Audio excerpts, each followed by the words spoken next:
Bon, mesdames et messieurs, et chers présidents, merci infiniment de m'avoir demandé de venir en fin de réflexion, de débat, pour ce colloque sur Jean Monnet et sur l'économie. Et d'ailleurs, vous êtes ici, évidemment, chez vous, dans un bâtiment comme celui-ci.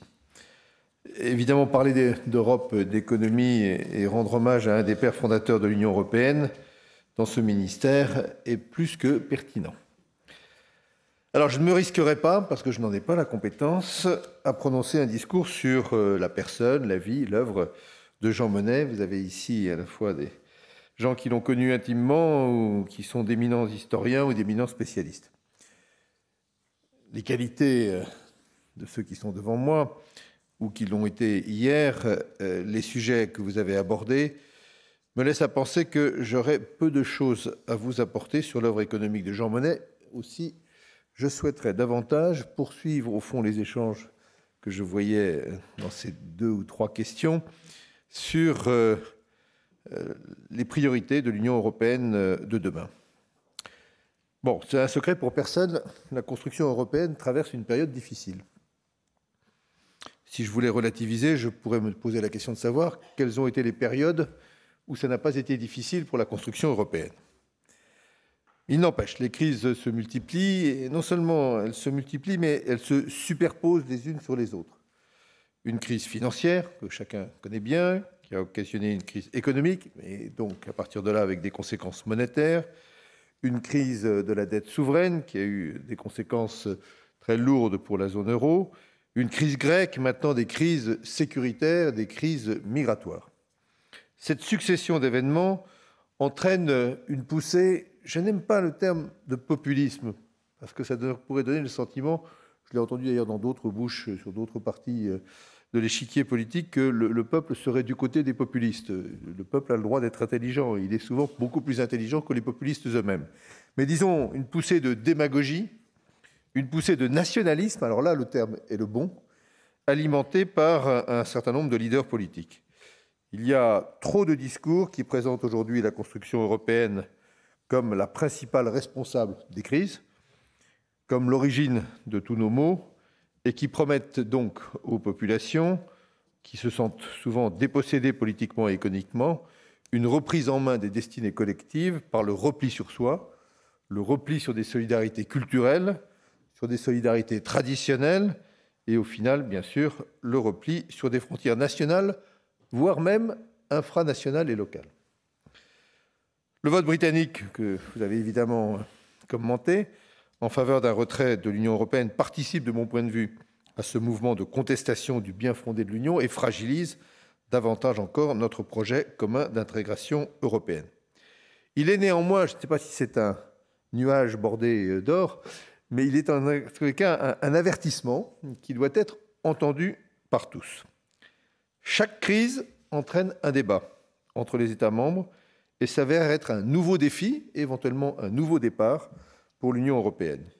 Et je pense qu'il est temps de trouver des réponses coordonnées, rapides, malgré le contexte politique, pertinentes pour permettre de relancer la construction européenne. Cet exercice dans une Europe à 28 ou à 27, tant divisée sur son fondement et ses objectifs, apparaît certes comme un défi lourd, une prouesse, il est pourtant essentiel. Alors, en tant qu'Européen convaincu, je suis sûr que dans le monde globalisé actuel, ce projet européen reste un élément indispensable à la stabilité et à la prospérité, comme on disait naguère. Nous ne pouvons pas envisager notre futur en tant que nation en dehors de ce projet d'intégration continentale. Encore faut-il confier à l'Union les tâches qui ont, dans la période, une réelle valeur ajoutée par rapport à des solutions qui seraient purement nationales. Alors comment faire, comme disait quelqu'un? Dans ce contexte d'incertitude, je crois que chaque responsable européen doit renouer avec l'esprit qui, justement, animait Jean Monnet au début des années 1950. Un esprit de rassemblement, un esprit d'unité, tout en rejetant les oppositions séculaires entre les États. L'Union européenne doit être plus que jamais un espace de paix, évidemment, mais un espace de protection et un espace de solidarité. Les chantiers sont donc nombreux, appellent des réponses courageuses au niveau européen, mais aussi au sein même de chacun de nos pays, pour répondre aux besoins de protection de nos concitoyens. Et par protection, je vise ici évidemment un champ large qui comprend notamment les questions de sécurité économique et de lutte contre l'exclusion sociale. Le sommet de Bratislava a été, je pense, une étape pour renouer avec une Europe organisée et vivante. Il a permis de relancer une certaine dynamique, encore que faut-il conforter tout cela, pour l'unité et la confiance en Europe. Mais c'est clairement insuffisant. Il est maintenant important de concrétiser les pistes avancées, notamment en termes de croissance, en termes d'investissement, en termes d'emploi, et le tout, bien sûr, en accord avec le principe de subsidiarité. Je pense qu'il nous faut avant tout travailler à des projets concrets, ce qui ne veut pas dire sans ambition, au contraire, pour donner du sens au projet européen dans la vie de nos concitoyens. C'est ce que j'ai appelé construire l'Europe par le bas. Mais construire l'Europe par le bas demande parfois beaucoup d'ambition et commande parfois de voir haut et de voir loin. Je me sens assez proche du fameux passage de la déclaration de Robert Schuman en 1950, inspiré par les idées de Jean Monnet. L'Europe ne se fera pas d'un coup, ni dans une construction d'ensemble. Elle se fera par des réalisations concrètes, créant d'abord des solidarités de fait. Je ne cherche pas à me situer ici dans un débat théorique sur les mérites ou les limites de la méthode dite Jean Monnet d'intégration. Il est vrai que la méthode communautaire a évolué, que certains diront malheureusement, mais c'est une réalité, les processus intergouvernementaux ont repris du poids ces dernières années, que la légitimité démocratique de l'Union européenne est souvent remise en question. Ce sont des questions fondamentales pour l'avenir de l'Union européenne. Mais je préfère avant tout, dans le cadre, en tout cas, des responsabilités qui sont les miennes aujourd'hui, réfléchir sur les actions que nous devons mener au niveau européen pour répondre aux défis concrets que nos populations ressentent. L'Union européenne doit apparaître comme une solution incontournable pour favoriser à nouveau une adhésion en sa faveur. Et deux sujets me paraissent, ont paru aux responsables européens, comme tout particulièrement important dans ce contexte. Celui de la sécurité des citoyens européens, celui évidemment de la croissance et de l'emploi. Sur le premier volet, je pense qu'il faut être plus ambitieux sur la protection de nos concitoyens et de nos frontières communes. C'est un constat qui est maintenant très répandu, mais nous avons construit l'espace de Schengen sans véritablement concevoir la surveillance de nos frontières extérieures. Nous y travaillons actuellement avec la création de gardes-frontières européens, mais nous devons aller plus loin et en particulier mettre en commun des moyens financiers pour la défense et pour la sécurité. Nous pouvons aussi avancer sur des solutions communes pour le développement des pays d'origine afin de démultiplier nos actions face à une pression démographique très forte. Et l'Union européenne mettra, vous le savez, dans ce domaine en place un fonds d'investissement commun dans ces pays. Les défis de la sécurité rejoignent aussi parfois les défis économiques. Et dans ce cas, je prends évidemment mes responsabilités pour les faire aboutir le plus rapidement possible. Lors des dernières réunions de l'Eurogroupe, j'ai défendu une réforme ambitieuse de la directive anti-blanchiment dans le but de lutter plus efficacement contre la criminalité ou le financement du terrorisme. Là où se rejoint la préoccupation de sécurité et la préoccupation de meilleur fonctionnement de nos économies et de nos circuits financiers. Sur le volet économique et social, je crois qu'il faut avancer sur plusieurs chantiers. D'abord, nous devons renforcer l'investissement en Europe. Il y a un constat qui est fait par tous les observateurs, les analystes, les chiffres, c'est qu'au fond, l'Europe, la zone euro, a retrouvé et parfois même dépassé son niveau de PIB d'avant la crise, d'avant 2007, a retrouvé des taux de croissance, même s'il faut les renforcer, qui peuvent être comparés, ils sont un peu inférieurs à ceux d'avant 2007, a retrouvé, pas partout, mais enfin globalement, des taux d'emploi qui commencent à se rapprocher de ceux d'avant 2007, mais nous n'avons pas retrouvé le niveau d'investissement, si je mets dans le mot investissement aussi bien l'investissement public que l'investissement privé, d'avant 2007. C'est-à-dire que par rapport à l'avenir, et en comparaison aux autres grands continents qui aujourd'hui se développent, ce défaut d'investissement, c'est une préparation d'une faiblesse à venir de notre part. Et donc si nous ne voulons pas nous retrouver dans une situation de faiblesse, nous devons prendre les bonnes décisions pour que l'investissement et public et privé se retrouve à un niveau comparable à celui de l'avant-crise financière.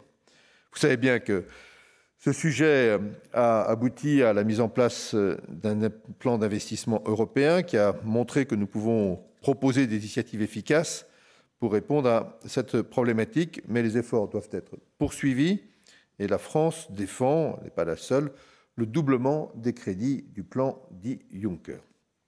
Nous devons également soutenir un modèle économique et social européen ambitieux. Le marché intérieur est un bien commun précieux, mais ça ne doit pas être un espace de pure concurrence et nos modèles économiques, sociaux et fiscaux ne doivent pas être mis en concurrence. Des initiatives concrètes sont ainsi souhaitables en matière de convergence fiscale et sociale.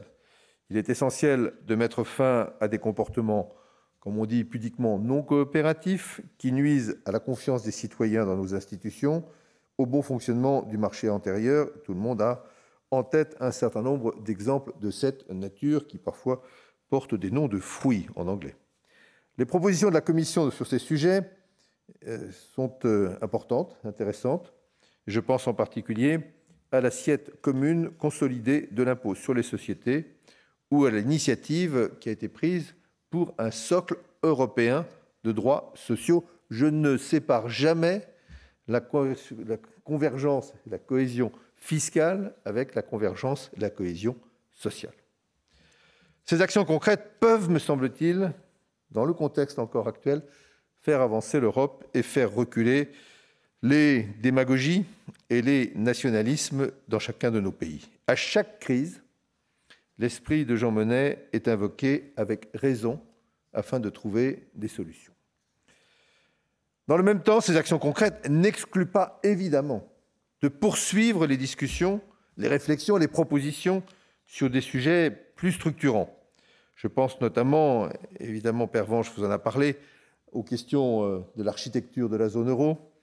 Je pense qu'il faut progressivement compléter cette architecture par des instruments communs d'intervention, par une gouvernance probablement plus intégrée qu'elle ne l'est aujourd'hui. L'avenir de la zone euro nécessite un débat d'envergure qui doit dépasser les solutions d'urgence pour assurer une vraie stabilité dans l'avenir. Le compromis qui a été trouvé durant l'été 2015 sur la Grèce a permis d'éviter le pire pour la zone, mais n'a pas apporté de solution durable. Ces débats donc doivent se poursuivre et les travaux que Pervenche au Parlement européen anime sont éminemment précieux pour nous permettre d'avancer. Mais tout ceci ne sera possible que si nous montrons notre capacité à réinventer des solutions collectives aux problèmes communs et concrets au sein de l'Union européenne et de la zone euro. Je crois que, là aussi, sur ces problèmes communs, des avancées concrètes qui se mettront en place au sein de la zone euro seront utiles. Je pense par exemple à l'union bancaire, qui est sans doute, bien que ce ne soit pas forcément si visible que cela, un des progrès les plus récents et les plus évidents en faveur d'une intégration européenne. Je dis souvent qu'au fond, les deux grands moments de transfert de souveraineté ont été la monnaie et l'union bancaire. Cette union bancaire met en place une résolution des crises avec une recapitalisation des banques par un fonds européen. C'est une solidarité espérée entre les États. L'union bancaire montre aussi la force et l'importance du regroupement de ces États. Ensemble, nous sommes évidemment beaucoup plus forts et nous pouvons ainsi faire face aux risques de grande ampleur pour nos établissements de crédit, en sachant que si les établissements de crédit s'écroulent dans un pays, ceci a des conséquences forcément sur le reste de l'Union et de la zone euro, d'où la nécessité de cette cohérence et de cette solidarité. En contrepartie, nous avons choisi de déléguer la supervision de nos secteurs bancaires un superviseur unique, c'est l'intégration avec un cadre de gouvernance et un cadre de surveillance. Cette idée, celle de l'union bancaire, germait dans les esprits européens les plus féconds. Il y en avait depuis le début des années 2000. Disons que depuis qu'on avait achevé la construction même de la monnaie, cette question bancaire de l'union bancaire s'était posée. Mais là encore, sans l'éclatement d'une crise, qui fut la crise financière et la crise de la zone euro dans les années 2010, 2011, 2012, nous n'aurions pas connu un tel progrès dans ce domaine. Je ne dis pas qu'il faut appeler de nouveau les crises, mais au moins utilisons-les pour trouver des solutions qui ensuite sont des solutions durables. Il faut aller plus loin, terminer ce travail dans l'union bancaire. Il reste encore des sujets, et parfois des sujets difficiles, y compris entre les grands partenaires. Pas besoin de vous dire qu'on a des débats qui peuvent exister entre la France et l'Allemagne sur ce sujet. Il faut terminer le travail, il faut mettre en place un mécanisme permanent de soutien en liquidité au fonds de résolution unique, en avançant sur ce qu'on appelle dans notre jargon le troisième pilier. Il y a toujours beaucoup de piliers dans la construction européenne, avec une garantie commune des dépôts. Il s'agit d'un agenda extrêmement concret, je le crois réaliste, pour les prochains mois à venir, très important pour le bon fonctionnement de l'union bancaire et de la zone euro, même si je ne méconnais pas les difficultés politiques que ce projet porte en lui, et en particulier du point de vue allemand, et compte tenu d'un attachement de l'Allemagne à ne pas aujourd'hui mettre en place une garantie commune des dépôts qui pourrait être, me disent mes interlocuteurs allemands, mal comprise de la population. Je termine, mesdames et messieurs, monsieur le Président. Malgré les élections en France et en Allemagne, pas seulement, on parle beaucoup de l'Italie dans quelques jours, on ne remarque pas suffisamment les Pays-Bas au début de l'année prochaine. Et vous savez que si le cœur du cœur de ce qui a fait la construction européenne, c'est-à-dire le Benelux et en particulier les Pays-Bas, bascule dans autre chose que cette volonté de construire ensemble, ce sera une difficulté. Malgré ce contexte électoral et malgré le début qui sera compliqué des négociations avec la Grande-Bretagne, l'année 2007 ne doit pas être une année blanche au niveau européen. Notre pays compte bien, et je modestement compte le faire à mon niveau et dans mon domaine de compétences, prendre toute sa part dans les initiatives nécessaires, en toute responsabilité, avec l'Allemagne bien sûr, puisque le couple franco-allemand sera indispensable, et là aussi Jean Monnet l'avait dit avec raison. Je continuerai donc à œuvrer jusqu'au bout, je ne sais pas où est le bout d'ailleurs, en faveur d'une Europe plus compétitive, plus solidaire, plus protectrice, sans renoncement à l'ouverture au monde, plus proche des préoccupations de nos concitoyens, tout en continuant à progresser vers, vous reconnaîtrez la citation, une union sans cesse plus étroite entre les peuples. Voilà, je ne vous propose pas des solutions évidemment faciles, il n'en existe pas, ou de grands discours théoriques, ça peut exister, qui sont difficiles ensuite à mettre en œuvre, mais une vision qui soit la plus confiante possible, qui soit déterminée sur le futur de notre continent et que, je l'espère, Jean Monnet n'aurait pas renié.